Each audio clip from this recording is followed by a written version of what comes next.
Trinamool Congress party কি আর থাকবে না? প্রথমে মমতার মিটিংয়ে অনুপস্থিত, আর এবার বিধানসভার তৃণমূলের ৮০ জন এমএলএর মধ্যেই ৫০ জনই উধাও। অবিলম্বে হকারদের পুনর্বাসন দিতে হবে। অমানবিকভাবে গরিব মানুষের পেটে লাথি মানছি না, মানব না। তবে এই বিজেপির পথই সবার, মমতা একা হবে এবার? বিস্তারিত দেখুন। ২৬-এর বিধানসভা নির্বাচনে ভরাডুবির পর কালীঘাটে দফায় দফায় মিটিং হয়েছে। সেখানে তৃণমূল সুপ্রিমো মমতা বন্দ্যোপাধ্যায় ও তৃণমূলের সর্বভারতীয় সাধারণ সম্পাদক অভিষেক বন্দ্যোপাধ্যায় ছিলেন, কিন্তু পথে ঘাটে কোনো লড়াইয়ে আর দেখা যায়নি তাদের। জানিয়ে দলের অন্দরে শুরু হয়েছে চাপন উতর। অনেকেই হাবভাবে বুঝিয়ে দিয়েছেন দল যে পথে এগোচ্ছে তা মেনে নিতে পারছেন না তারা।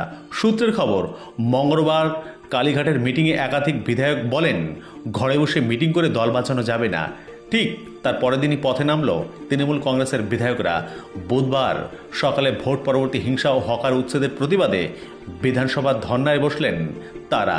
রয়েছেন কুণাল ঘোষ, ঋতব্রত বন্দ্যোপাধ্যায় সহ অন্যান্যরা। তবে সেখানে নেই দলের ৫০ জন বিধায়ক। ফলে দলের ফাটল ক্রমশ যে চওড়া হচ্ছে তা বলার অপেক্ষা রাখে না।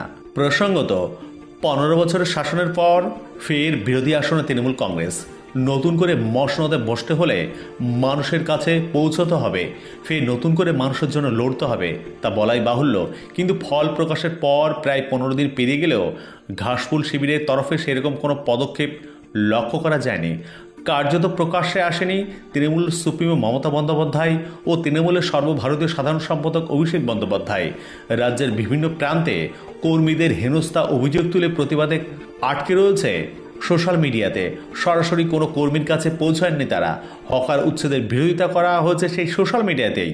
ফলে ক্রমশ কর্মী ও সাধারণ মানুষের সঙ্গে দূরত্ব বাড়ছে দলের। এটা যে ভালো ইঙ্গিত নয় তা খুব ভালো করে জানেন দলের পোড় খাওয়া নেতারা। সূত্রের খবর, মঙ্গলবার কালীঘাটের বৈঠকে এই বিষয়ে উষ্মা প্রকাশ করেছেন দলের একাধিক বিধায়ক। জাহাঙ্গীর খানের বিরুদ্ধে কেন পদক্ষেপ করা হলো না, অভিষেক বন্দ্যোপাধ্যায় কেন পথের লড়াই নামছেন না, তার ভূমিকা সব নিয়েই আলোচনা হয়েছে।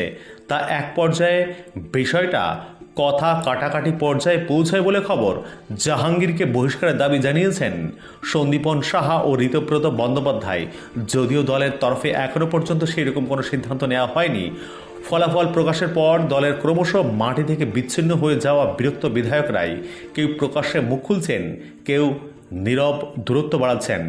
বুধবারের বৈঠকে বিধায়করা বলেন এইভাবে ঘরে বসে মিটিং করে কিছু হবে না, হারানো জমি পুনরুদ্ধার করতে পথে নামতে হবে। সেই মতোই এদিন বিধানসভায় আম্বেদকর মূর্তির পাদদেশে ভোট পরবর্তী হিংসা ও হকার উচ্ছেদের প্রতিবাদে ধর্নায় বসেন তৃণমূল বিধায়করা। তাৎপর্যপূর্ণ বিষয় হলো, পালাবদলের পর দলের প্রথম কর্মসূচিতেই দেখা মিলল না ৫০ জন বিধায়কের, যা তৃণমূলের ভগ্নপ্রায় দশাই প্রমাণ, বলছে ওয়াকিবহল মহল। তবে অনেকে মনে করছেন তৃণমূল কংগ্রেসের ৫০ জন এমএলএ বিজেপির সঙ্গে যোগাযোগ রাখছেন। যেহেতু বিজেপিতে ১ বছর কোনো যোগদান হচ্ছে না, তাই তারা ১ বছর বিজেপি বিরোধিতা করতে চাইছে না। তবে কি বিজেপির পথই সবার? মমতা একা হবে এবার? বলবে সময়।